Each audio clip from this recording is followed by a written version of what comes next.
Graphics and DIY guys, we are again. So we're going to install the uh, idle air control valve, the IACV valve, and the TPS, the throttle position sensor. So we just received the package from the seller. This is through LBC. Yes, medyo nagabihan tayo. So still, madali lang naman siya i-install. So it's a plug and play. So ayan, i-install na natin para matry natin yung kung ang problema ng sasakyan natin, especially yung sa RPM niya. Yun nga, yung problema kasi nito is tumataas yung RPM. It's around 3,000 to 4,000 RPM. So normally dapat nasa 1,000 lang siya or 800. So now we will install the new the IAC valve and the TPS. So let's begin. So ayan, nandito na tayo sa engine bay. So ito yung TPS at saka ito naman yung IAC valve. So the light source from our light source is from our cell phone camera. So ayan, tatanggalin natin una tong. So first, before we remove the sensor, so of course we have to disconnect the negative terminal of the battery. Okay, we just remove the negative terminal of the battery. Now next, I'm going to remove the IAC bulb.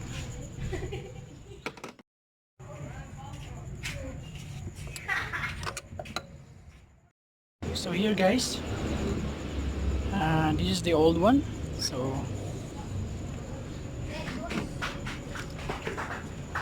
you will just see the new one.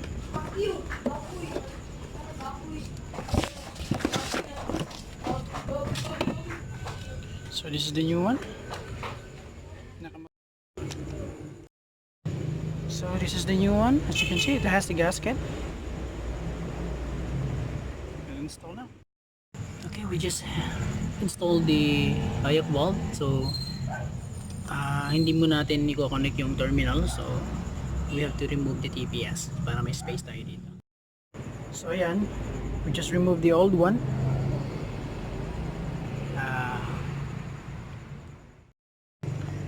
Okay, this is the new one.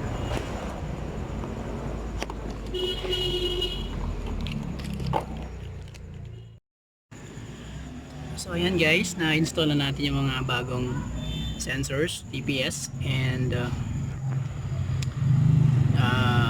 the IAC valve. So ngayon, gagawin natin, babalik na natin itong mga terminals.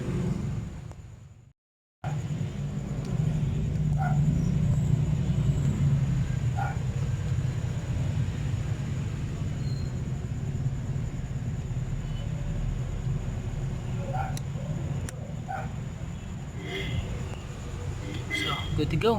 Tapos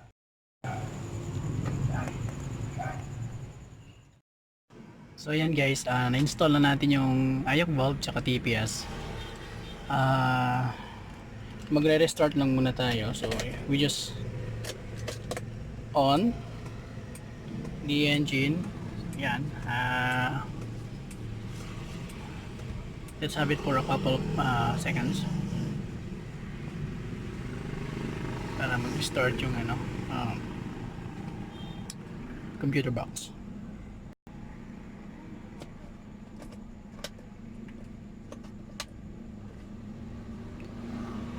I-off natin. Okay. Then i-start na natin.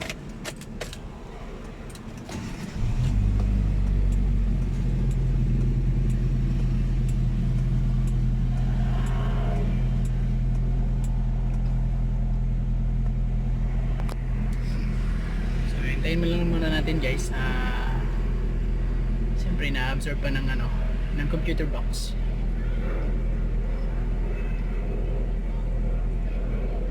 Ayan, naka-coordinate po yung bagong TPS natin tsaka IAC valve sa computer box. Yan. So as you can see yung cold start ng sasakyan nasa 1.2. Yan, 1.3. So normal talaga kapag ganyan, malamig pa yung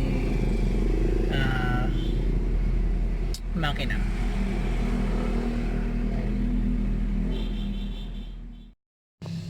So yan guys, as you can see, normal na yung RPM natin. Ayan, naka headlights na tayo, naka off yung lights, naka aircon na rin. So still kahit nag headlights tayo, hindi siya nag-fluctuate yung RPM. So kahit naka aircon. So usually pinagtatanong pag naka-on yung aircon or naka-off, on-off ko yung aircon, yan. So normal yung RPM nya. Headlight natin, yan. So normal yung RPM nya. So ngayon guys, para malaman natin kung talagang okay na, papatayin natin yung makina, then i-start natin ulit. Kasi nung nakaraan, ganun yung nangyari. Pinatay ko yung makina, in-start ko, biglang tumaas yung RPM. So yun nga, na-diagnose namin with my mechanic na ang problema is ang TPS saka yung IAC valve. So let's off the engine. Ayan.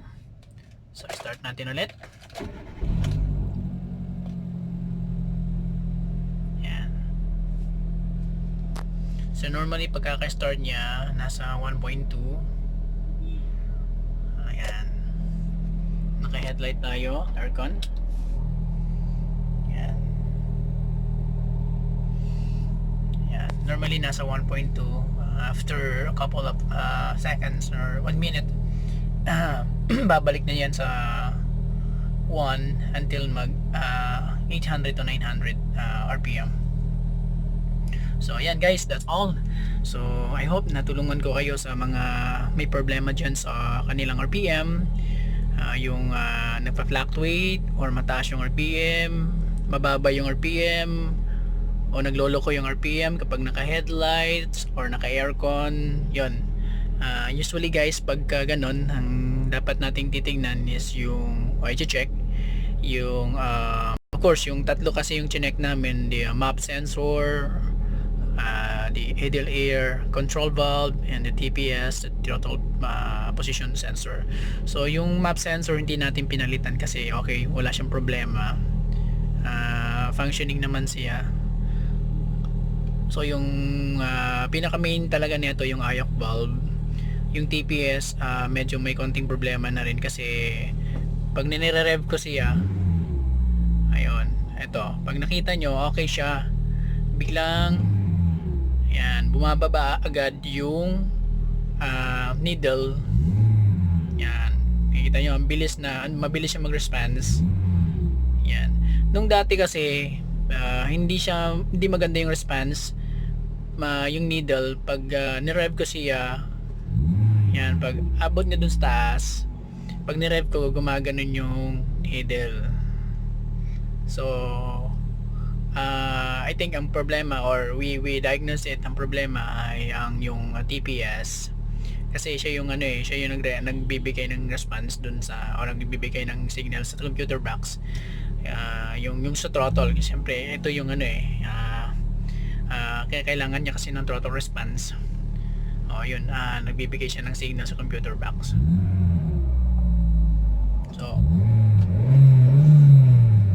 kahit i-rev pa natin yan, so babalik at babalik yan, papunta na siya ng 1 or 1000 RPM hanggang sa mag-normalize siya into 800 RPM.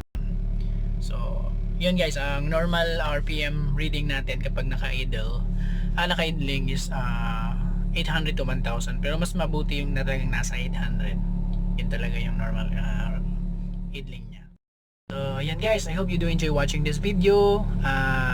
Please like my video also, and yung hindi pa nakakapag-subscribe sa sa YouTube channel ko, please subscribe kayo. Marami kayong matututunan sa mga video tutorials ko, especially sa mga sasakyan. So thank you for watching.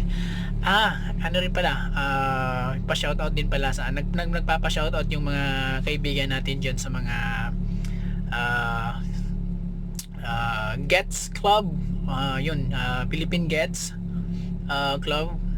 Nakalimutan ko yung pangalan. Parts Getz Parts, yun. Kasi Getz to yung sasakyan natin. And of course, applicable din naman to kahit sa mga Picanto, Matrix, yung mga same model. Kasi Hyundai Picanto si isa lang naman. Ano pa? Yun. Shoutout kami sa mga kaibigan natin dyan. So, huwag nyo kalimutan mag-subscribe mga papi. Maraming salamat.